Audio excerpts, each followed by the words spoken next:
Hidrosfer. Oke anak-anak, pada pertemuan kali ini kita akan membahas materi tentang hidrosfer, di mana materi ini sudah pernah kita ulas sebelumnya. Hidrosfer itu berasal dari bahasa Yunani, yang terdiri dari dua kata, yaitu ada hidros yang artinya air dan sphere atau sphera ya ditulisnya, yang artinya lapisan. Maka hidrosfer ini memiliki makna lapisan berupa air yang menyelimuti bumi.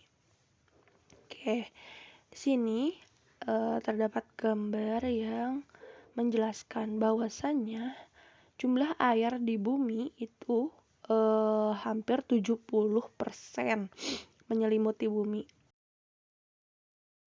Sisanya 30% itu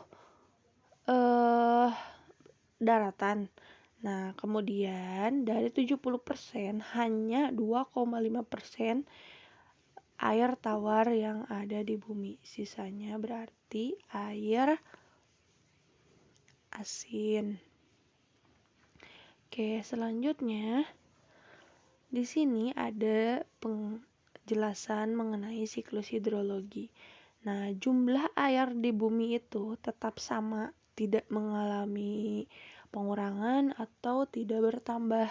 Kenapa? Karena ada yang dinamakan dengan siklus hidrologi atau perputaran air di bumi. Nah, siklus hidrologi ini terdiri dari 3 siklus, diantaranya ada siklus pendek, ada siklus sedang, kemudian ada siklus panjang. Oke, kalian bisa lihat di sini di sini kita akan menjelaskan siklus hidrologi atau siklus air. Pertama, ada siklus pendek, di mana siklus pendek ini yang pertama terjadi yaitu air laut menguap, kemudian terjadi kondensasi. Setelah terjadinya kondensasi, uap air membentuk awan. Nah, maka terjadilah hujan. Hujan ini langsung turun di permukaan air lautnya, sehingga air kembali lagi ke laut. Nah, bisa diperhatikan gambar di atas, air mengalami kondensasi, membentuk awan, kemudian awan terbawa sebagian ke daratan, kan tetapi hujan di atas laut. Yang kedua, itu ada siklus sedang. Pertama, air menguap, kemudian terjadi kondensasi. Selanjutnya, uap air membentuk awan. Kemudian, uap air ini terbawa ke daratan. Nah, barulah terjadi hujan di daratan. Itu yang dinamakan dengan siklus sedang. Air kembali menuju ke laut setelah hujan di daratan. Nah, air kembali menuju ke laut melalui sungai. Bisa dilihat, air mengalami penguapan, pembentukan awan di laut, kemudian awan terbawa ke daratan. Setelah itu terjadi hujan di daratan. Nah, kemudian air dari daratan kembali lagi ke laut. Itu yang dinamakan siklus sedang. Selanjutnya ada siklus panjang. Sama, air laut menguap, kemudian terjadi kondensasi, kemudian terbentuklah uap air membentuk awan. Setelah itu, uap air ini terbawa oleh angin ke daratan, kemudian sampailah hingga ke pegunungan yang sangat tinggi. Baru terjadi hujan di pegunungan yang sangat tinggi. Nah, karena di pegunungan, maka hujan itu menjadi salju. Nah, tetap air mengalir melalui sungai. Kemudian yang pada akhirnya air tersebut akan kembali lagi menuju ke laut. Coba perhatikan lagi sekali lagi, air mengalami penguapan, pembentukan awan, kemudian terbawa ke pegunungan yang sangat tinggi, yang akhirnya terjadi hujan di pegunungan. Lalu menjadi es. Nah, air kembali lagi ke laut melalui sungai. Gambar menunjukkan bahwasannya telah terjadi bencana banjir. Nah, kenapa bisa terjadi bencana banjir? Itu ada beberapa faktor penyebabnya. Nah, curah hujan tiap tahun itu berbeda ya, anak-anak.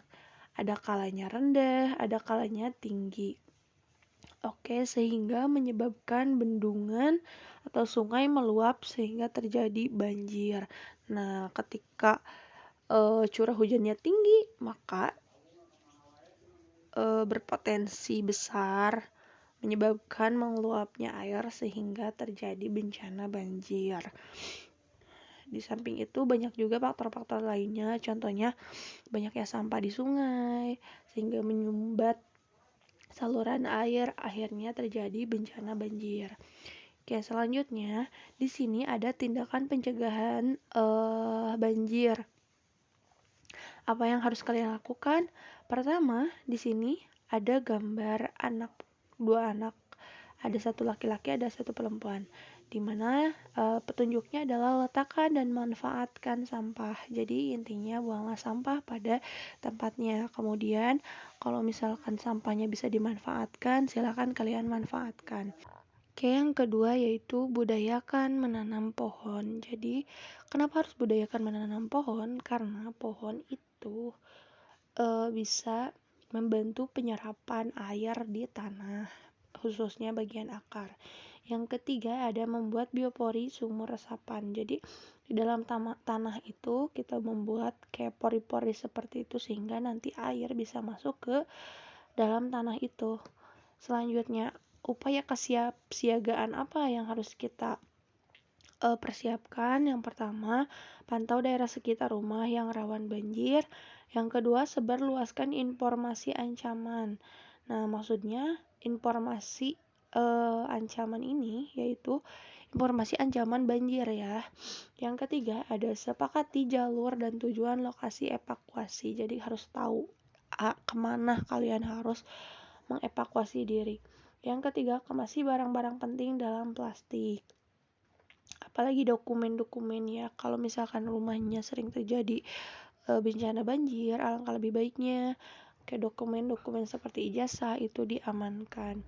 Nah, di sini ada gambar sedang terjadi banjir, di mana ada keterangan pra banjir, berarti sebelum banjir, saat banjir, dan setelah banjir. Apa yang harus kita lakukan? Pertama, kita baca dari pra banjir dulu.